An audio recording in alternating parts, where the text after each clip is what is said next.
As soon as we headed off along the path, I was aware of a couple catching us up. Hello. Hi, I wanted to speak before. I was not sure if I should. Could you show me how to do that, please? Turning around, I recognized the girl from the cubicle moments ago. Under good light, I could see she was absolutely beautiful. Tall with a gorgeous slim figure, clear skin, and long blonde hair. She reminded me of that perfect girl in college who everyone envied. Untouched by acne or spots, her face was a picture of innocence and loveliness. I'm sorry to ambush you, but I don't know what else to do. I don't know how to do it like you. Nathan, and I turned to face her. Nathan's mouth was open, she was that pretty. A few feet behind her stood her man. A mop of curly blonde hair topped an admittedly handsome young face. He was about the same height as her but looked embarrassed or shy. How old are you? Nathan voiced what I was thinking, almost 18. Our parents brought us away after our final exams, before university. I'm Mary, this is my this is Peter. I guessed boyfriend was a loaded status. I'm Joe, and this is Nathan. We all nodded hello to each other. Peter stayed back a foot or so. You watched everything I was doing, I said, guessing she was talking about her appalling blowjob technique. Yes, but I wanted to ask, but did not know if I should, in there. What led you to even be in there? Nathan asked. Again voicing what I was thinking, Mary smiled. Oh, we saw it on socials before we left, highlights of the resort. We only arrived today, and we knew it was a place where we could be alone. Yes, I try, and Peter says he enjoys it, but he does not, come. We have only been with each other. I don't have anyone I can ask. I definitely can't ask my mom. When you did it, he came quite fast, so I know he liked what you did more than when I tried. What's in it for me, for us? I also didn't think Nathan would be too keen to just watch me showing her or to experience her learning. Behind her, Peter was looking at the ground. I would let Nathan try if he is gentle. Peter won't mind if he has also done it. Peter, how do you feel about it, mate? Nathan asked. I'm cool with it as long as we are honest with each other. Where are you staying? Peter said he would do anything Mary wanted. We found out Mary and Peter were a couple of hotels along from us, in a smaller boutique-type place. We also found they could not use their own hotel as their parents had room keys, and they were each sharing rooms with a parent. We talked about coming to our room, which seemed the logical and safest place. We told them we were going down to the late bar to watch the dancing. Peter didn't seem keen at all, but Mary was interested. I told them I'd taken part and that it was a lot of fun. I grabbed Peter's hand and led the way. Behind me, Nathan escorted Mary. We arrived while they were still getting volunteers up on stage. Nathan went to get 4 beers. Mary said she was a very good dancer and told us she had lessons. I stopped her from putting her hand up and said she might be better off watching once and seeing if it was her kind of dancing. I really hoped it would be, but I seriously doubted it was. We drank beer and got to know Mary and Peter a little more before the dancing started. I was pretty sure one of the girls was the same one I had danced with, definitely a plant. The dancers were a mix of ages and sizes, and over the next 3/4 of an hour, we watched them whittle down to the final 3. Mary and Peter were totally focused on the stage. They had stopped talking to us.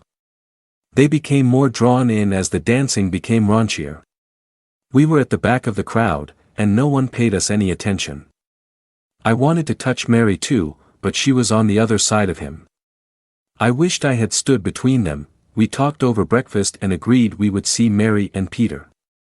Nathan messaged Peter, something very bland, to meet up in the afternoon. He also said we would be around the pool. Our hotel pool was open to non-residents, so a good place to start. I was horny all day waiting to meet them. I didn't need a drink to find myself thinking very naughty things. Nathan and I agreed I would take Mary and Peter up to our room and show Mary what she wanted. Then Nathan should go with her and let her show him what she had learned. We didn't think all of us being in the room to start with would be a good idea. But we did want to make sure we got as much fun out of the arrangement as we could. We both half expected them to be a no-show, to chicken out. They arrived slightly early in shorts and t-shirts. We had reserved a group of loungers on the far side of the pool, away from too many ears. This side did not get the sun until mid-afternoon, which kept it empty for now. We told them what we proposed and they both seemed keen. I asked Mary if she had ever even asked Peter what he liked and they both shook their heads. We chatted and Nathan went and got a tray of coffee to share.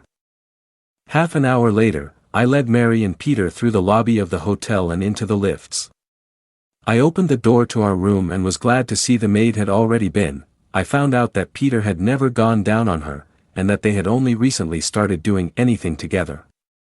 They both blamed their strict parents and quite a lonely upbringing. I asked if they were ready to learn and experience new things and they both nodded enthusiastically. I took hold of Mary's thumb and proceeded to imitate a wet a few seconds. Mary looked uncomfortable. Do you see what I mean? Did you feel what I was doing? I wanted her to feel what I was saying to do. I also said there was no point in starting on Peter until she knew what she was trying to do. And no point just watching me do it. She had already seen that the other night, I said. Mary tried my finger again. You've got to really want this. Has no one ever talked about this with you before, not even a friend? Melanie said the geography teacher paid her to suck him off on a school trip recently. And what did she tell you? I wondered what myths had been perpetuated. She said she did it for about 20 minutes, and then he came. She said it was like a whole load of thick fish soup had been dumped in her mouth. She said it was disgusting. No, well, I only touched it with the tip of my tongue the other night, not really. Hold on, what have you tasted? Nothing really. I'd worried about not liking it or making me puke. This was going from bad to worse and I decided to push it and put her mind at rest in one go. I could see Peter staring at me. I'm going to try and show you a little of what you are trying to get. Why did you stop? Please don't stop. Okay, sit up again. Peter, after you come, how quickly are you ready to go again? The first time, pretty much straight away when I'm on my own. He grinned. It's time you started on the real thing. I guided her and every now and then would take over and show her small differences. Peter finally lay back again with his eyes closed, concentrating on the feelings. Okay, the best thing is to just swallow it. Mary hesitated a second or two and swallowed. She showed me her empty mouth. How was it? I asked. I can't believe it. It tastes sort of strange but not nasty. It is sort of thick but not. Thank you so much. I would never have been brave enough to do any of that. Peter started thanking me too. Seems like you two have learned a lot and had a great time. I guess it is time to repay the favor. They both looked at me eagerly. I urged Mary to go straight for it. She sped up and I could see she was really trying. I sat and enjoyed the view, proud of how quickly Mary had learned in the end. I looked at the bedside clock. We had been gone for nearly an hour and a half. Let's go and find Nathan. He will be wondering why we have been gone so long. Back downstairs we sat around in the sun for a while, Mary and Peter talking excitedly to each other. I had to warn them to keep the volume down as others might hear. I gave Nathan a rundown of what had gone on. Do you want to go and show Nathan what you learned? I'm sure he would enjoy it. I'm sure you will too. I pulled Nathan close and whispered to him that I think their first time really should be with each other, don't you? Nathan led Mary away around the pool. I handed Peter a bottle of sunscreen and asked him to do my back for me.